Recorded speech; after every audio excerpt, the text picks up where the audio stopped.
I changed my will 3 years ago, and I want to tell you why. Because what I did before that, what most people do without ever questioning it, was one of the most quietly devastating mistakes of my entire life. And I am 84 years old, so I have made a few.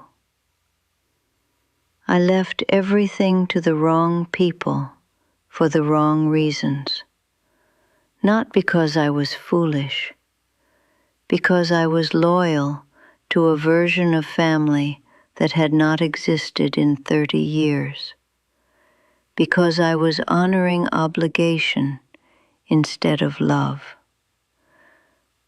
because nobody ever sat me down and said what I am about to say to you right now. Your money is the last act of your life, and you get to decide what that act says about you.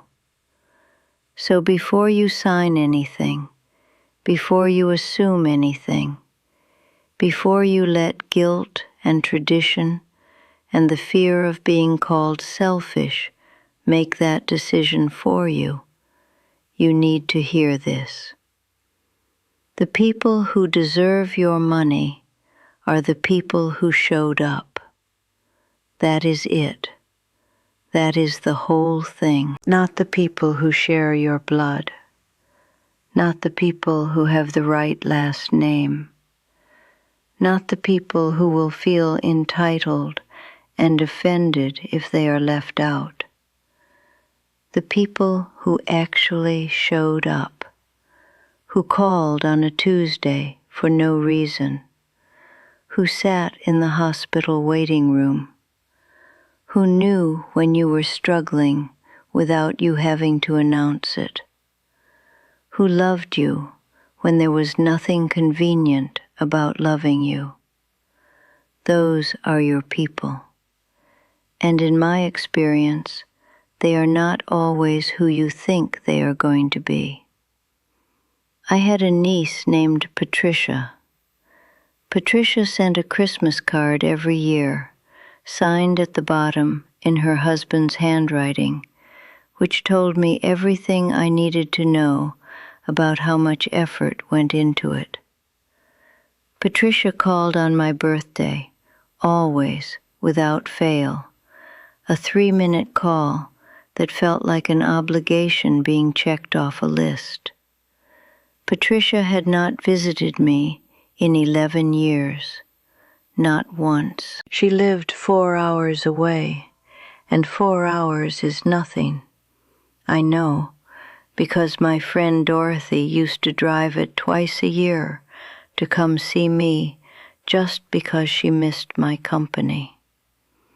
But Patricia had children and a busy schedule and things that came up, and I understood all of that because I told myself I understood all of that for over a decade. Patricia was in my will for a significant amount because she was family, because her mother was my sister and my sister would have wanted it, because that is just what you do. My friend Cecilia, who brought me soup every single time I was sick for 20 years, who sat with me through my husband's illness and held my hand in the waiting room and cried with me on the drive home. Cecilia was not in my will at all, because she was not family, because it had not occurred to me to put her there, because the habit of blood over everything was so deep in me that I had never once stopped to examine it. When I finally did examine it, I felt something between grief and fury. Not at Patricia. Patricia is what she is. I felt it at myself for going along so automatically with a story about family and obligation and inheritance that was built on guilt and tradition rather than on the actual evidence of my own lived life. I want you to think for a moment, and I mean really think, about the last time someone in your family who is currently in your will actually prioritized you. Not in a crisis, not at a funeral when everyone shows up because the social obligation is inescapable, just on an ordinary day. When did they call just to hear your voice? When did they rearrange their schedule because you needed something? When did they sit with you long enough for the conversation to go somewhere real? If you are struggling to remember, that is information. That is your life telling you something that your loyalty has been working very hard not to hear. I am not saying cut everyone out. I am not saying punish your children for being busy, or your nieces and nephews for living their own lives. I am saying, look clearly.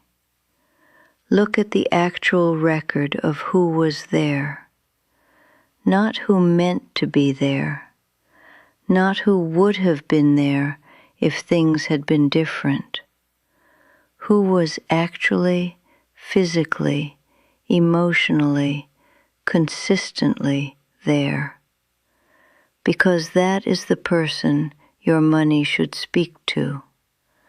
That is the relationship your final act should honor. And before I go further, I want to say something to whoever is watching this right now and has not yet subscribed to this channel. Please subscribe and hit the bell icon, because what I am sharing here, these are not things you find easily. These are the lessons that take a lifetime to learn, and most people only hear them when it is already too late to use them. Do not let that be you. Subscribe and watch more of our videos, because I promise you there is more here that you need to hear. Now let me tell you what happened after I changed my will. Patricia called me 6 months later, one of her usual 3-minute birthday calls, and somewhere in the middle of it she mentioned, very casually, that she had been thinking about coming to visit. She had not mentioned visiting in 11 years. I do not know how she knew. I did not tell her. But I will say this, the timing was interesting. And when she visited, I was glad to see her, genuinely glad. She is my sister's daughter, and I love her in the way you love someone who is part of your history. But I watched her differently. I watched her look around the house. I watched her be warmer than usual, more attentive than usual, more interested in my health and my plans and my affairs than she had ever been in those 11 years of Christmas cards. And I thought, there it is. There is the thing I was funding all along without realizing it. Not a relationship, an expectation. I want you to think about something, and I want you to be honest with yourself when you answer it, because the honest answer is the one that matters.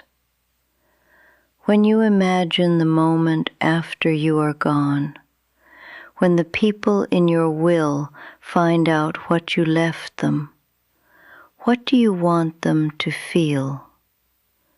Do you want them to feel the relief of an obligation finally paying off? Do you want them to feel the satisfaction of an inheritance they assumed was coming? Or do you want them to feel something that brings them to their knees, a grief mixed with gratitude, the specific and overwhelming feeling of being seen by someone who is no longer there to see them? That feeling only happens when the money says something true, when it names the relationship for what it actually was, when it tells the story of who was really there. Your money is a message. The question is what you want it to say, and who you want it to say it to. I know some of you watching this are sitting with something uncomfortable right now. Maybe you are thinking about your own will and realizing that it is built on assumptions you have never questioned. Maybe you are thinking about someone in your family who has not called in years and is still listed because removing them feels cruel, or feels like giving up on the relationship, or feels like admitting that the distance is real and permanent and not just temporary busyness. I understand that. I sat in that exact discomfort for longer than I should have. But here is what I finally understood. Keeping them in your will does not bring them closer to you while you are alive. It just rewards the distance after you are gone. And I want to hear from you. I genuinely do. Leave me a comment and tell me, do you think family obligation should decide inheritance? Or do you think it should go to whoever actually showed up? Tell me your honest answer, because this is a conversation that does not happen enough out loud, and it should. There was a woman in my building, Eleanor, who lived alone for the last 12 years of her life. Her son lived 40 minutes away. He visited twice in those 12 years. Twice. He was attentive at the end, I will say that. He came every day in that final month. But 12 years of absence and 1 month of presence does not balance the ledger. It just closes it. Eleanor left him everything. Because he was her son, and because she loved him in the particular helpless way that mothers love children who disappoint them, with a hope that never fully extinguishes, no matter how much evidence accumulates against it. Her neighbor Ruth, who had keys to Eleanor's apartment and checked on her every single day, and drove her to medical appointments for 3 years, and was the one who actually found her when she fell. Ruth received a small piece of jewelry and a thank you note. I think about Ruth every time someone tells me that blood is thicker than water. Blood is not thicker than presence. Blood is not thicker than 3 years of driving someone to the doctor. Blood is not thicker than the person who had your spare key because they were the one you actually trusted with your life. Now, I also want to be careful here because I know some of you have wonderful children and deeply present family members, and none of what I am saying applies to your situation. If the people in your will are the people who were genuinely there, then honor that, and honor it without guilt. I am not arguing against family. I am arguing for honesty about which relationships in your life have been real versus which ones have been maintained by obligation and proximity and the inertia of shared history. Only you know the difference, and you have probably known it for longer than you have been willing to admit. I sat down with an estate attorney at 81 years old, and I rewrote everything.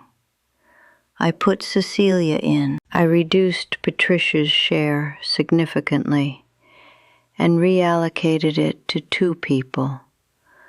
One, a former colleague who had been checking in on me for 15 years, and one, my youngest grandchild, who is the only grandchild who ever called just to talk. Not for money, not for advice about something she needed, just to talk. That call, that simple habit of actually wanting to be in contact with me for no practical reason, that is worth more to me than I can say. And now it is on paper. Now, when I am gone, there will be a document that tells the truth about what this life was and who was in it. If you have not looked at your will recently, look at it. Not just the numbers, but the names. Ask yourself honestly when each person listed last made you feel seen and loved and not alone. Ask yourself whose absence you would feel most acutely on a difficult Tuesday afternoon in November, when nothing is wrong exactly, but everything feels heavy, and you just need someone to talk to. That person's name should be somewhere in that document. It does not have to be everything. It just has to be something. It has to be acknowledgement that you saw them seeing you, and that it mattered, and that you said so in the most permanent language available to you. And subscribe to this channel and hit the bell icon, because I mean this. There is more I have to tell you about the conversations you need to have before it is too late, about the things people assume and the assumptions that quietly poison families after someone is gone. We cover all of it here, and you do not want to miss it. Watch more of our videos. We will be here. You still have time to get this right. That is the thing I want you to carry with you after this video ends. If you are watching this and you are still alive, which I assume you are, you still have time to look at the people around you clearly, to call the ones you have been meaning to call, to visit the ones you have been meaning to visit, to stop assuming that the relationship will wait until you get around to it, and to make sure that when you are gone, the last thing you ever say says something true and generous and specific to the people who earned it. Cecilia cried when I told her what I had done, not because of the money, I could see that.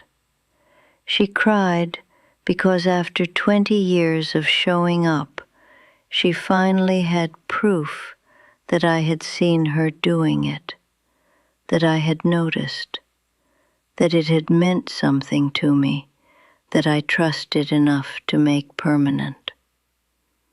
That is what inheritance can be when you do it honestly, not a transaction, a final act of love that lands like one.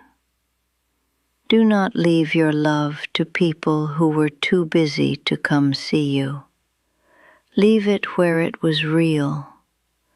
That is the hardest lesson I ever learned, and I learned it at 81. I hope you learn it sooner.